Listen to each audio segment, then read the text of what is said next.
Rabbit Holes, a uniquely Pacific Northwest podcast. I'm Shea. I'm Jody.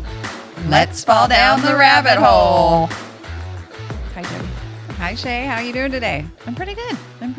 I haven't found any other new podcasts to tell you about. Well, Have you? no, No new I'm podcasts? actually not listening to podcasts at the moment. I have no free time in my life. I've got big dreams and goals and had to do them all at once. So I'm just working from 6:30 in the morning till about 11 at night on my multiple projects. Oh, okay.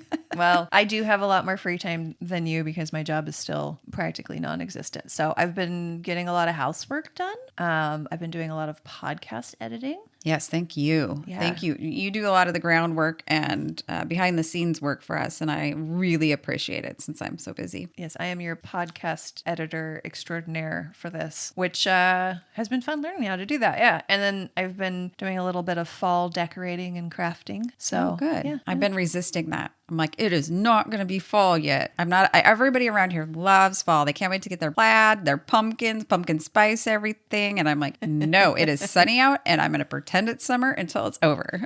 Nope, I got fall decor out. In fact, later on today, I'm going to go home and I'm going to make my little orange and green plaid runner for the top of my dining room cabinet so I can display all of my glass pumpkins. I collect glass pumpkins. So that's my one that's thing I right. We got a collect. few. Yes. So I'm excited to display that one. So Yeah, nice. I'll have to come see that. All right, so we are here today to talk about some of my rabbit holes that I fell down on our rainy day rabbit holes road trip. So if you listened to the recap of day 2 of our road trip, you will have heard about our trip to the roadside attraction Prehistoric Gardens. That was a lot of fun. That was a lot of fun, yeah. And then also our subsequent breakdown on Highway 101 and how I kind of panicked a little bit and imagined that we would be definitely picked up by a serial killer and murdered. And so both of those prompted me to go down a rabbit hole. So Prehistoric Gardens was a pretty shallow rabbit hole. There wasn't a lot about it, but it's a pretty cute little thing. So I got into the history of that a little bit. And then, of course, once you start Googling Oregon serial killers, that's never ending. Yeah, So, I bet. That's like, it goes back in time and all the way to current. it's a black hole, definitely to fall down. Not just a rabbit hole, it's a black hole. Lots of content to search through, huh? Yeah, and it gets pretty dark. Now, mine today, I'm not going to get really dark because I can't. But we'll start with something a little bit lighter. So Prehistoric Gardens. That is in Port Orford. Did you know we were in Port Orford? No, I did not. Did you know there's a place called Port Orford? I did not. We should have known by the time we left there, though, because I know. Trying to get help.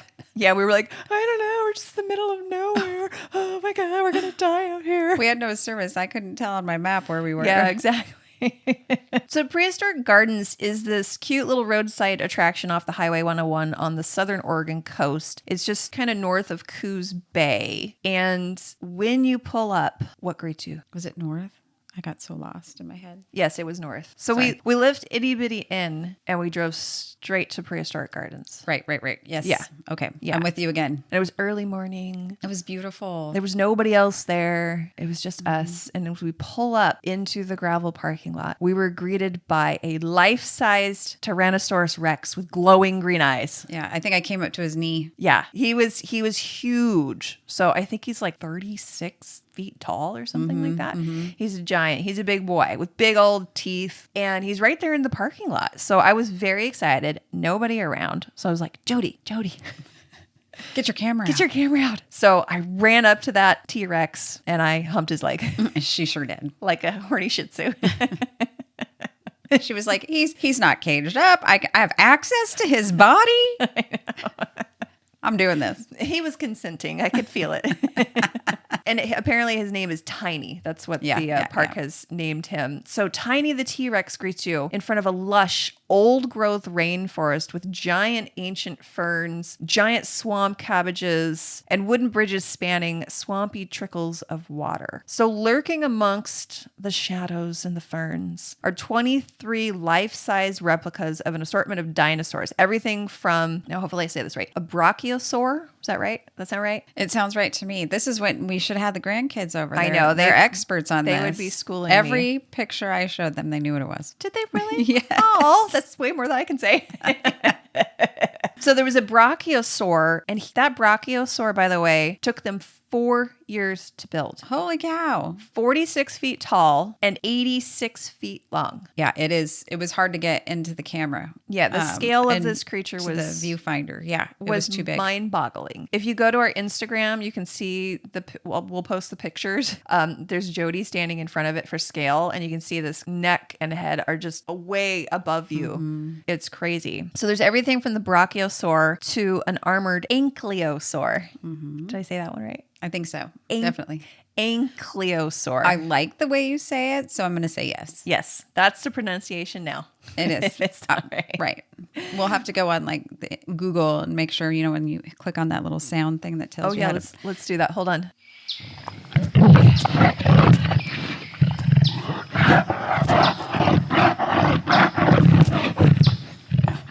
Well, that's not how to say it. That's not how you pronounce ankylosaur. Apparently, that's what they sounded like. They sounded like a very large pug or French bulldog. Yes, I was trying to find... Okay, hold on. Maybe if I look up ankylosaur pronunciation. Okay, here we go. Ankylosaurus. Well, I said it wrong. Let's try that again. Ankylosaurus. Ankylosaurus. Got it. I like ankylosaur better. What's that Y for then? Ankylosaurus. Ankylosaurus. Okay. I don't know. Google, I think you're wrong. It wouldn't be the this first is time. What I'm saying. We need to go on there and change it to the way you say it because I like it. Exactly. I like it better too. Also, if you listen to the podcast Star Trek, The Greatest Generation, you'll get the joke. You don't. I don't. You wouldn't. I have no clue. I'm unfortunately not a Trekkie or anything sci-fi. Trying to make this a Star Trek podcast, but you just keep refusing. I have no imagination, so I'm always like, that's not real. That can't happen. That's what I do in all these. Anything that takes imagination, I'm like reality checking it. Yeah, then definitely don't watch Star Trek: The Next Generation. I got banned from watching Grey's Anatomy with my daughters. Oh God, I'm not allowed in the. How about House? Can you watch House? Oh, heck no. I mean, sometimes just because he's such a smart ass. Yes. And I like that, but ridiculous. Now I want to watch an episode with you just to get your reaction. Just to look I get a little angry sometimes. A little wound up. All right, back on track. So as you wander through the gloom, spears of light illuminate the sometimes believable and sometimes ridiculous paint jobs of the various dinosaurs. It lends to a feeling of awe and goofiness that is perfect for a roadside attraction. So this little time capsule was the creation of dinosaur enthusiast and artist E.V. Ernie Nelson. Now, I couldn't find a ton about his early years, but according to Wikipedia, Ernie was born in 1907 and grew up on a farm in Minnesota, and he was a dinosaur and natural history lover from an early age. So kind of like your grandkids. Yep, into those dinos. So in the 1920s, his family moved to Springfield, Oregon. That's another thing. Oregon. Yes. I always feel like I'm saying it wrong. Oregon? Oregon. Oregon? Oregon. Oregon. Oregon. Oregon. Are we going to say it so many times that it loses all meaning? Yeah. I think it's getting extra vowels or something. Organ is those things that work in your body to function in various ways. Okay, Oregon. Moved to Springfield, Oregon. Okay, so one of his dreams was to become an artist. And according to Wikipedia, he was even offered a job at Walt Disney Studios. But this was during the Great Depression. So instead, he took a job as an accountant just because it was more financially stable. Wow. And he had a family at this point. So per the Gardens website, he also owned a mill machinery supply business. That sounds incredibly boring, just like being an accountant. So in 1952, or according to some sources, 1953, Ernie purchased a 26-acre plot of land, though I did read other accounts that it was a lot more land than that, but I don't care. Who cares? It's very large. And that's still a lot. And that's a lot of land the Prehistoric Gardens is on? Yes. Wow. And so first he burnt. Mm-hmm. He burnt it. He built a home and a gift shop. And then he soon started building the first of the 23 dinosaurs. So they're constructed of steel frames and chicken wire. And then he covered them with layers of concrete. Oh, concrete. I was wondering because you can't touch them. They're behind They're behind fences. So I was wondering, were they fiberglass? They're concrete. Concrete. Yeah, much to my dismay. You couldn't touch the dinosaurs. Right. Otherwise I would have humped every single one in there. She air humped them. I have video. I did, yeah. Again, Jody, get your camera out. Watch me make sweet, sweet love to this Stegosaurus from 5 feet away. You remind me of my yellow lab. Say air humping. I was going to send you videos of him. He's not my yellow lab anymore. My grandson and him Oh, that's right. You gave all your pets away. Yeah, to your I family. did. I mean, they're besties, but I was babysitting him and the dog, and the dog was humping a blanket, and I was going to send you a video. It's like, oh, I thought of you. Yeah, like Shea Reminded me of you. So it was really important to Ernie that the dinosaurs be scientifically correct.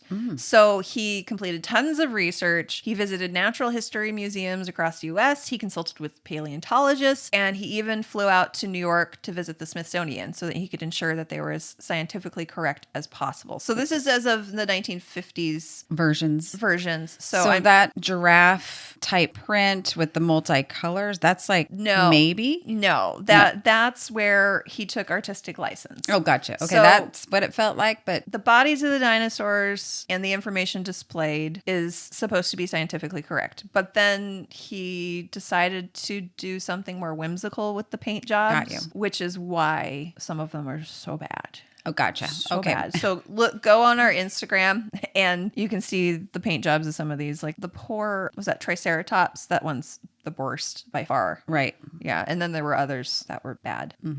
Other sources.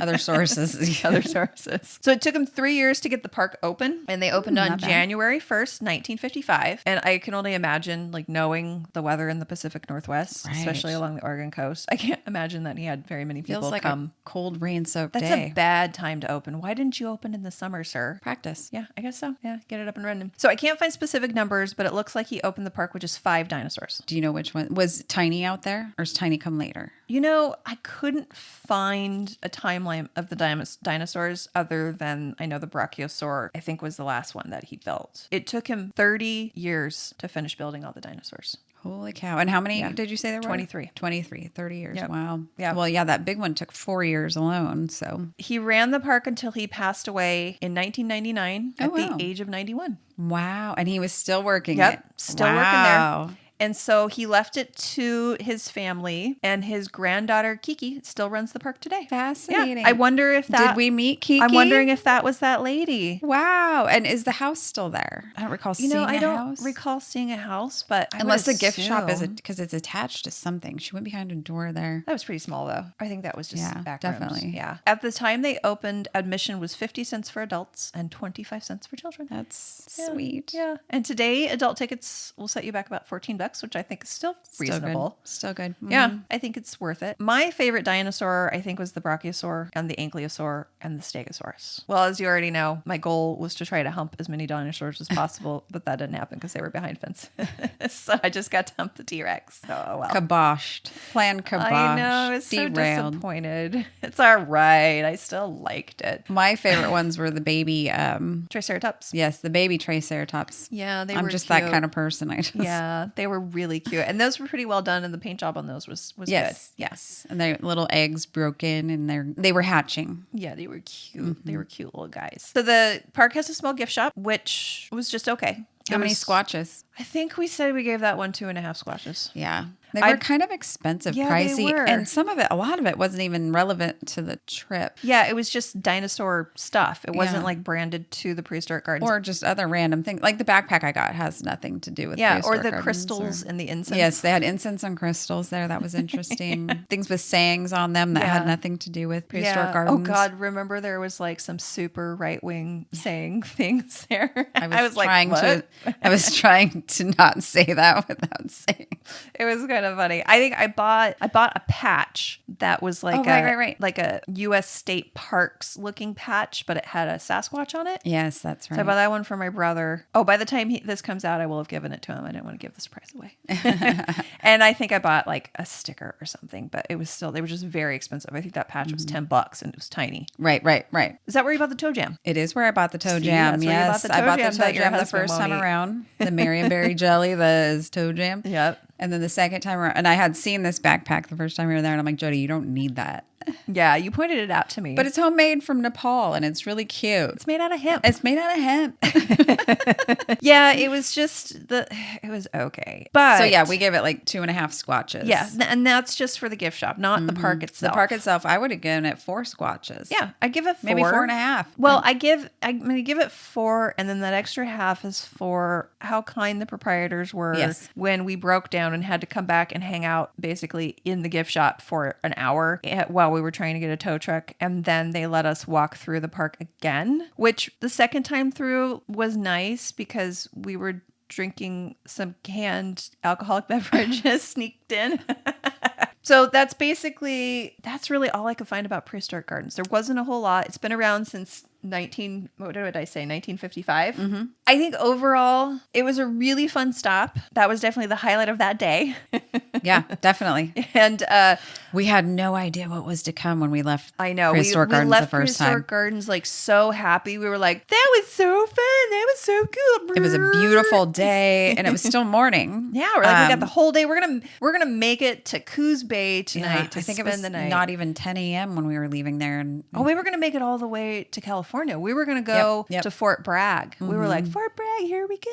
We were gonna get in and out. Stymied. Yep. Oh man. But if you are driving down the Oregon coast, definitely stop. I don't care if you're an adult, if you have kids. Kids will love it. Kids will love it. Kids will love it. But adults, just take it for what it is. It is a roadside attraction, and it is fun. It takes you like 15 minutes to walk through. It's 15 minutes, stretch of the legs, not too Use expensive. the potty, yeah. Yep, you get to use the bathroom. You can grab a bottle of water. I would suggest if you're able to take your road trip during the week, do early morning there so that you can have the park to yourself, because it just makes it a little more magical wandering amongst the trees and the ferns and the dinosaurs when you don't have a bunch of other people there. And I mean, you just heard the birds chirping. There was a bunny at one point. It was so peaceful. It was peaceful. And then when we were loading up onto the tow truck about 11:30ish, I think by that time, the parking lot was filling up. Yeah, for sure. So it wouldn't have been like that. Yeah, and that was a weekday. It was a Wednesday, I believe. Yes.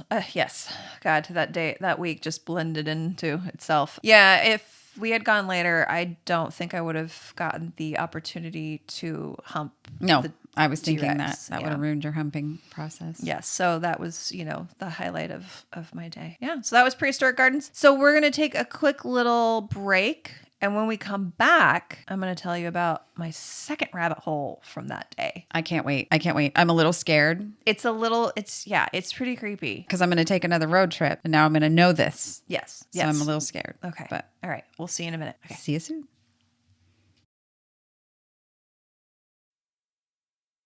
All right, guys. We are back from the break. Jody had to take her pants off. Yeah, they were dirty. Oh, you know what? We forgot to tell everybody what we were drinking before. Oh, yeah. We've been really bad about that. Hold on. I got to grab the bottle. Okay. We are drinking today a 2021 Pinot Noir from Chris Baker. It's from Yamhill Carlton out of the Willamette Valley of Oregon. Great wine country down there. Have you ever done wine country down there? I have done Yakima Valley. Okay. That's it. Okay. Which I love. I love a Merlot grown out of the Yakima Valley for sure. I normally don't like Merlots, but the Red Mountain area over in Eastern Washington makes really good Merlots, but they're very expensive. They're all start at $45 a bottle. Oh. And yeah. I am too cheap for that. Oh, I'm not. No. But I have to hide it because my husband, there's always a special occasion. Right. This is really good. It's bold, slightly sweet. Yeah, I like their Pinot Noirs. Mm-hmm. That's kind of what that part of Oregon is known for. If you go down there wine tasting, you're going to taste a lot of Pinot Noirs to the point where you're going to get real tired of them. But I like it. It's been a long time since I've had a nice bottle of wine that's not boxed Chardonnay from Trader Joe's. We should consider doing the Red Wine and Chocolate Festival in February. It's in Yakima Valley, and they pair red wines with various chocolates. Oh, that and then you sounds go nice. tasting at different. We haven't gone in a long time. It's changed a lot since we were there. Is that usually Valentine's Day weekend? Yes. Oh, okay. Presidents and Valentine's. I mean, they kind of were close with the Okay. 14th, and then That's when the weekend. Festival of the Dark Arts is That's down in Astoria. Oh, that's right. Yeah. We Yeah. talked about it Yep, on yep, your yep. Astoria episode. Yep. All right. Well, enough chit chat about wine. Let's get back into this episode. On day 2, as you might remember from our recap, after we went to Prehistoric Gardens and had a lovely time looking at the dinosaurs, we got back in the car and we started motoring up the hill, and then the car broke down and we had to go back to Prehistoric Gardens. So we motored up the hill, and then we coasted And we back coasted down back it. down the hill, yeah. But when we were pulled over there on the side of the road trying to figure out what was happening and what we were going to do, I was thinking fuck. we're going to have to walk right back if we can't get this car started and rolling down the hill. And I'm like, we're going to die because it's a narrow, windy road and people are going real fast. People like me going real fast around those corners. So either somebody's going to hit us or we're definitely going to get picked up by a serial killer. I was more concerned about heat stroke, but yeah, you brought to my attention the serial killer, and I was like, oh, dang. Yeah. She's right. So I'm not a fatalist. I don't go straight to the worst, which is... Are you calling me a fatalist? Yes, you are a fatalist. Sometimes that's a safety instinct if you're a fatalist. Like, I would be more likely to end up in trouble than you because I'm like a Pollyanna. Like, I was totally calm through this whole thing because I'm like...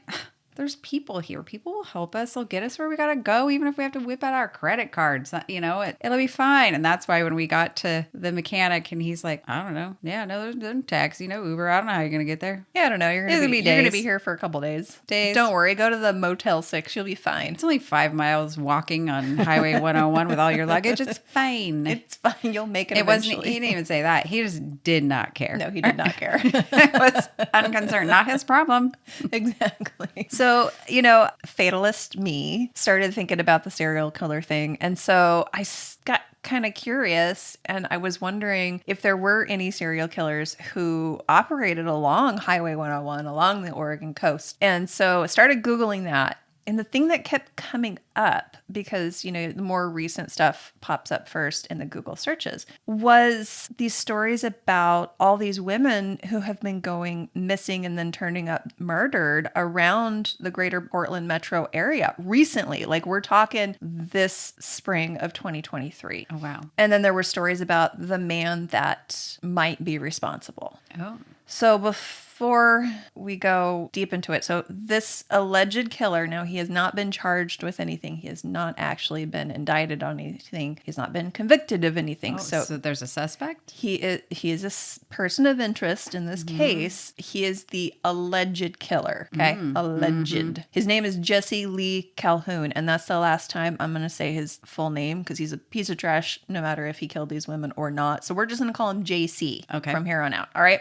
Yeah, I don't want to keep repeating his name. So he's a person of interest in the killings of 4 of 6 women that have been found in the greater Portland area this last year. So before we go any further, I want to state their names because obviously the victims of the crime are what's important here, not the piece of trash who allegedly perpetrated it. The first woman, her name is Kristen Smith. She was 22 years old and she was found on February 19th, 2023 in the woods of Pleasant Valley in Oregon. So she was a Gresham resident and her family had not heard from her since November 19th. 2022. Second woman. So she went missing about 6 months before she's discovered. Right. Second woman, Joanna Speaks. She's found inside a barn in Ridgefield, Washington, which is southern Washington, on April 8th, 2023. And her family had lost touch with her since March, and she left behind 3 young children. Ooh. Charity Lynn Perry, who's 24 and a resident of Longview, Washington, was found dead on April 24th near the Ainsworth State Park, which is out towards Troutdale.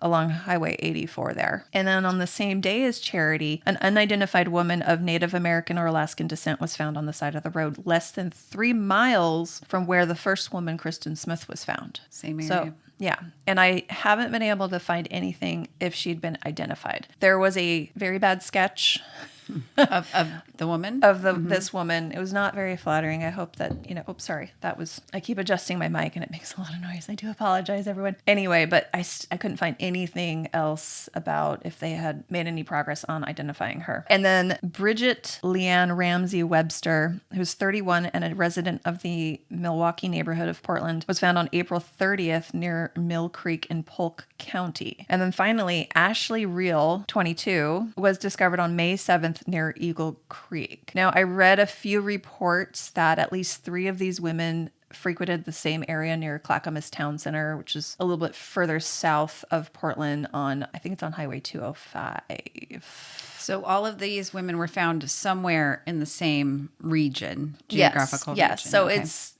the greater Portland metro area, and Portland's really, really close. For people who don't know, Portland is really close to the Washington-Oregon border. It's just right across the borders. Like, in fact, people who live in southern Washington will cross the border to go shopping in Oregon because there's no sales tax in Oregon. Yep. So you get the shopping. Yeah, you get the no state income tax of Washington state, and then you can go get your stuff at Costco and not pay sales tax.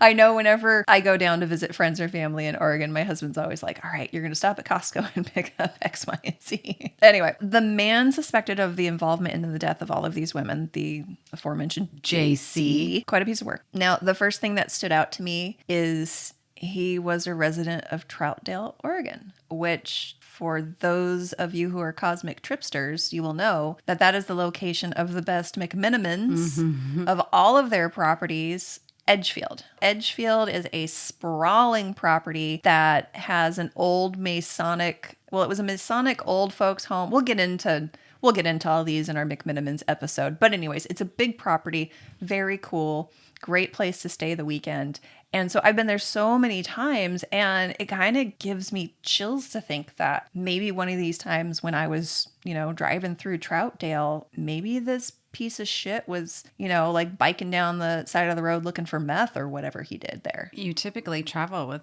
a group of ladies to go to these McMinimans as well, right? Yes. Imagine you could have crossed paths with JC. Yeah.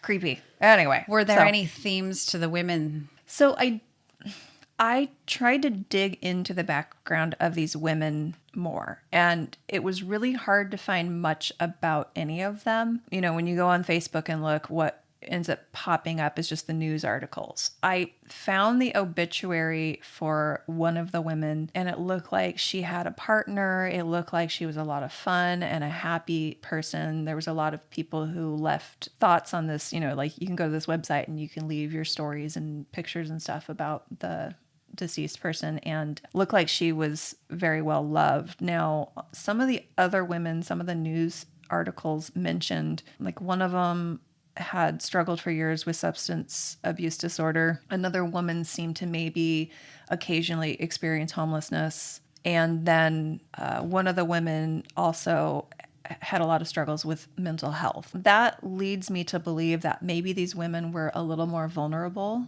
Maybe they would be frequenting places that were a little out of the public eye, maybe. And obviously, I'm not victim blaming, of course, that they were like, oh, you were in the wrong place and what the fuck were you wearing? No, absolutely not. I'm saying that this man probably preyed on women in those situations. Now, again, that's all speculation zone. I don't know. Yeah. So it was hard finding information about this online. I looked and looked and looked, and I just kept getting led back to the same exact lines. There's not a whole lot of information out there. But anyways, what I was able to find out about piece of shit JC and his criminal past is, I'm not going to be like, oh, he's from this place and he grew up and was abused. I don't know. I didn't look that far. I don't really care. But I do know in 2008, he pled guilty to 2 charges of assault as part of a plea deal where they dropped a kidnapping charge and a strangling charge. Put a pin in that.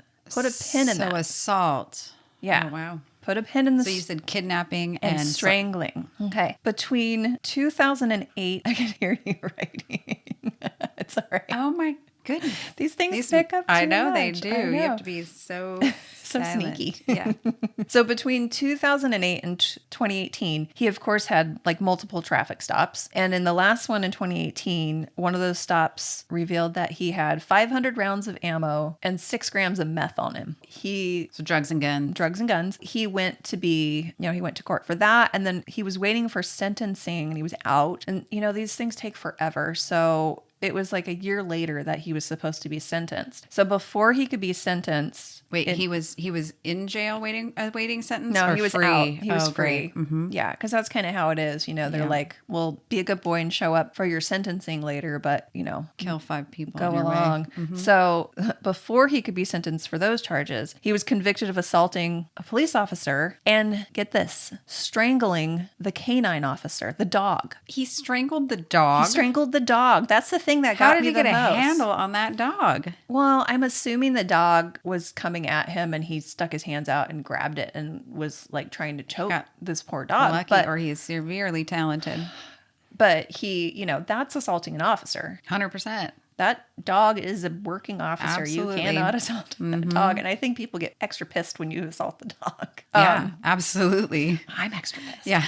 More so than the man, the officer. Right? Yeah. Right. So anyways, do we see a pattern here? Strangling, assault. Yeah. Okay. He was in prison and his original release date was June 30th of 2022. But I don't know if you remember, in 2020, Oregon had the worst wildfires in years. Yes. So there was a program where inmates would volunteer to go fight the fires, and in return, they would be eligible for a commuted sentence. So this was under Governor Kate Brown's program. That's and right. It brought a lot of A negative attention. negative attention. I'm not going to get into politics or how much my mom and her husband complained about Kate Brown. Anyway, it's not a political podcast. She commuted his sentence 11 months early on July 22nd, 2021. So he would have gotten out on June 30th of 2022. Okay. One thing I read said women started going missing 6 months after he got out, but then another thing said that the women didn't start going missing until after his original sentence date, his original release date would have happened. There's been a lot of, did letting him out early allow this to happen? So there's been a lot of criticism of Kate Brown for this, but then other things have said, well, look, he would have been out anyway. So it would have mattered if he was out 11 months earlier or not. But, you know, who knows what they'll find. Anyway, once he was out of prison, he was definitely not being a good boy. So on May 16th, 2022, a Clackamas man named Craig Waingrud filed a petition for a stalking order against JC. So apparently JC was threatening and harassing this man because Craig's former domestic partner and his baby mama had been seeing JC. Ooh. But Craig had contact with her. Like, this is the mother of his children. Of course. So JC was sending him all these threatening texts and saying, stay away from her. It's going to be the last thing you do. Like, very threatening things. So basically, stay away from your own children. Yeah, stay away from this woman. And so he filed this stalking order, but the court denied the order. So then the Interesting. Interesting. So they saw something. They saw through the complaints and said, no, this. Well, I mean, JC was harassing this other guy. The other guy was the one who filed the stalking order. Thank you for catching me. Yeah. You know, so he's already So now he's in got trouble. permission now to keep going with harassing. Right, so he can just keep going. So then the second big instance, which firmly links him to one of the victims, happened in November of 2022. Ashley Reel, the last victim to be discovered, she filed a complaint with the Portland Police Bureau that she had been choked by JC. So there's documented proof that she has interacted with him. Yes. They've known each other in some way. Yes. And then eventually she goes missing and is found murdered. Dead. Yes. Okay. So there's that connection there. And that she's the pattern, last one. She was the last one to be found. And you see that pattern of violence. And there had been patterns of violence in his criminal past leading up to this. It's not like he all of a sudden decided to be a violent criminal. No. He'd been violent, but he just managed to skate by all this time. Right. He's getting a pass. He's getting everything minimized as he goes along. Yeah. And nothing taken seriously. Right. I'm not going to say anything about the justice system in Oregon. I don't know enough about it to really make a stand or anything. I think we all are aware of the lack of consequences for crimes right now. Yes. And maybe always in some ways, depending on the crime, depending on where you're at. But right now, it is really, people don't even call the police anymore. Right. They handle things themselves or let it go because there's no point. I saw last night, they're short 600 officers in Seattle. Like that's 600. Yeah, I mean, why would you want to go become a police officer in Seattle? Right. And that's just one place where people I can saw assault you and it's fine to assault a police officer. Absolutely. And I'm not saying that all police officers are good or bad. I'm not saying that becoming a police officer makes you a terrible person or makes you somehow exempt from responsibilities. I know personally several police officers who gave their life to protecting people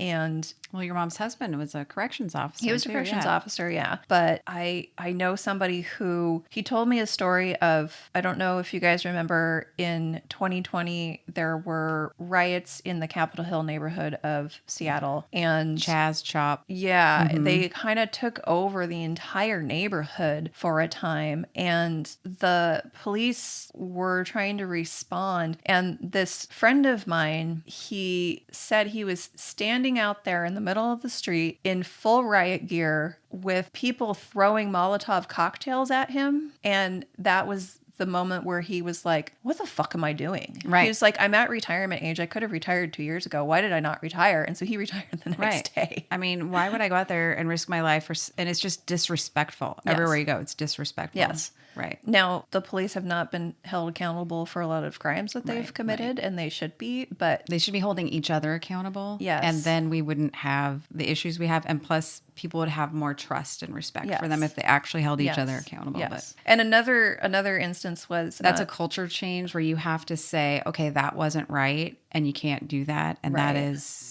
speaking up it's a hard culture change. Yes, they do need to hold each other accountable. There needs to be more oversight so that people can't get away with as much shit. But there also needs to be training and support as well. I mean, you are making a decision in a split second, and the wrong decision means you die. So I have to be able to choose, if I'm a police officer, shoot or die, or am I wrong? They weren't going to hurt me, and now I'm going to kill an innocent person right there. Right. How do I manage this in different ways? How do I protect myself without maybe having to shoot someone? Maybe there's better ways to approach someone or de-escalate. I don't know. But sure. I mean, I know this just from in nursing, and this is different, obviously, but similar in many ways. We are assaulted all the time in nursing. Yeah. All the time. It is a dangerous job. It is more dangerous to work in a hospital than it is to build one. Oh, wow. So we go through various trainings and how do you de-escalate, and there's different options, and we hold each other accountable all the time. Yeah, that's good. Mm-hmm. That's good. But it's hard, and that's one of the classes I teach, because it doesn't feel right at first to admit things and take accountability for things, or blame, really, like, this is my fault. I could have done this better. Right. Help me figure out how I could have done this better. Let's teach each other how I could have done this better, so that other people don't fall into the same pitfall. That's what we've been working on at our culture change. And it's all different for police officers, but I think until we're able to admit that we have deficiencies, that there are other ways that this could be done. I don't know what they are yet, but I'm willing to explore. I mean, you have to be vulnerable to make the change. And that's a really rough place to be when you're in law enforcement. And maybe also there needs to be a little bit better screening of applicants. Could be. I don't know that. Deeper process. Background checks, more psychological screening. I know. So we digressed again. Don't come at us for our views on the police, please. It's just our opinion, and we're drinking wine. So our opinions aren't even very well formed. True. Yeah, don't come at us. We're just human. Okay, I'm going to stop now. Yeah, we totally diverge. Let's go back to this jackass Let's JC. Let's go back to this really fun story about a serial killer. Alleged serial killer. I think he is a jackass, but an alleged serial he is a piece of shit. Okay, we can just go with piece of shit. Okay, so I mean, we're almost done with this part of the story. So he's back in prison. The current governor overturned his commuted sentence because he had a couple of parole violations. Okay. So they were able to get him back in a parole violation. The investigation is just underway. He's a person of interest, and that's it. That's all I can find. There's no more information about the case. They haven't charged him with anything, but luckily he's sitting in prison at least until next year. So hopefully they can put something together. So I'm hoping that we'll see charges brought against him next year. And one other thing I found interesting when I was looking through stuff is before the police admitted that there was some connection between this guy and the murdered women, or even a connection between the murdered women, there were a bunch of social media posts where people were warning people that there was a possible serial killer in the area. And the police were like, poo-pooed it. They're like, nope, there's no connection. That social media post is totally a hoax. They completely denied any connection between those women. Wow. But now they're like, yeah, we think they're connected, and we think it was all one person. So if they know about the possibility of 4 to 6, then, and think about in what a short amount of time that was. Yeah, that's what I was thinking. All of these are within like a 6-month period of time. Yeah. What did he get up to before he was in prison? And did going to prison inspire him to up his game? I mean, maybe it's he where just... you go to learn how to be a better criminal, for right, sure. Right. Yeah. So anyways, but that's it. That's all I know about the missing women, or the murdered women of Portland. In that case, there's been no moniker assigned to him. So that's Thank God. good. Yeah. I'm glad. It glorifies. Monikers glorify the killers. Yeah. We've had serial killers in the past that gave themselves their own moniker. I mean, that's why they're out. The BTK. He made that up himself. Yep. Like, why can't we call them piece of trash and then give them a number? Yeah. Piece of trash 0016437. Yes. All right. That is the current and recently active serial killer in Oregon, which I was like, I had no idea that there was anything active. That was crazy to me to find out. When did he get put behind bars again? I think June. And there's no more dead bodies anywhere, missing women in the area? There was mention of 6 different bodies found, but I only found... Since his imprisonment? 1, 2, 6. Yeah, so that was all 6 of them found from February to May. Okay. So I don't know if there's been any other women that are suspected. Can you find anything on the investigation, as in, do these women have DNA on them? Nothing. There's nothing is out there. Yeah. I mean, it's an active investigation right now. They're very quiet about it. Yeah. Well, I mean, it's an active investigation. They haven't even brought charges against them. That doesn't usually stop media and others from finding out answers. Right. Well, I'm sure they're probably have a little bit of egg on their face from saying that there was no connection and that there was no evidence of a serial killer. So maybe they're just treading real lightly. If any of you guys have any information, obviously you want to contact your local authorities. This is a multi-county investigation because they were found in multiple different counties, but I think Multnomah is the biggest one. Who's doing the investigation? I think it's Multnomah. Multnomah, okay. Yeah, which brings me to a little sidetrack here. So my brother has a friend who is a comedian, and she started this amazing podcast called The Mueller Report, and she became very successful with it. She started her own podcast network, which I'm like, hook your sister up, Jason. Yeah. Show us what we got. Show us what we're up to. I know.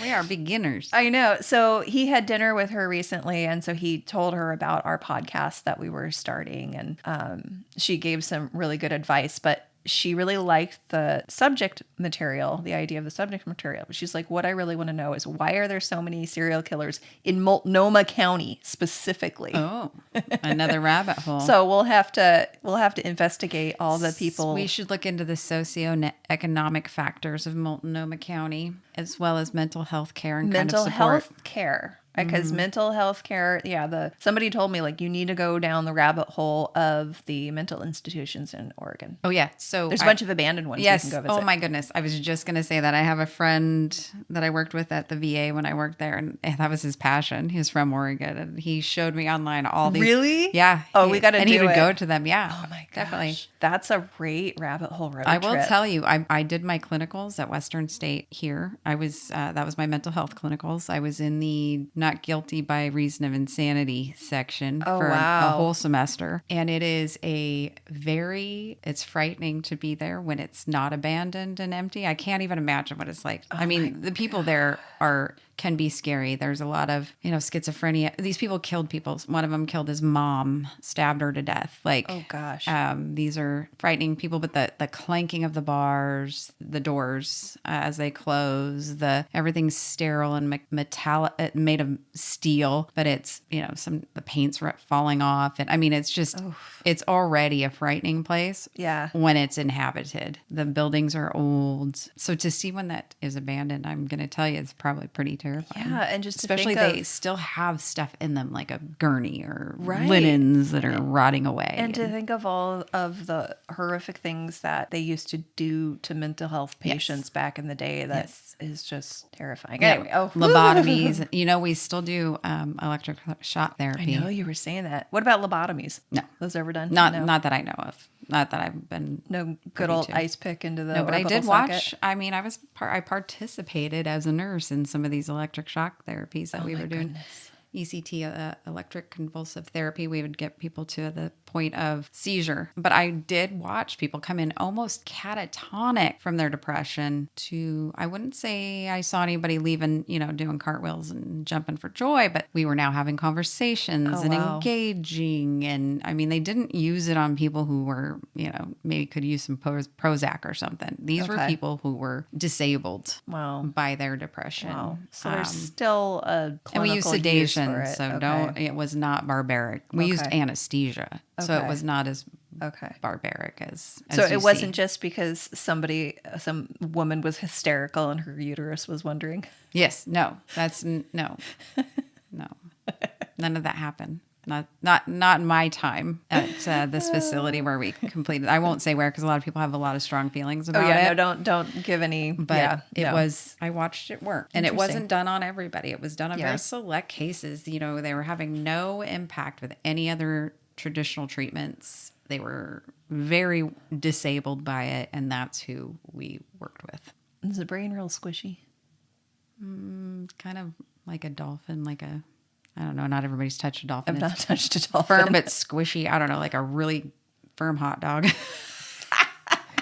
definitely what my head's full of is a lot of hot dogs. Yes. Yeah. Layers of firm hot dog. I don't know. It's maybe even firmer than that. You heard it here first, people. Your brains are made of hot dogs. Yeah. Hot dogs and brains. Just push on no, it's actually firmer than that. I don't know. Yeah. Okay. Well, before I move on, let's take a little break. Yes. Okay.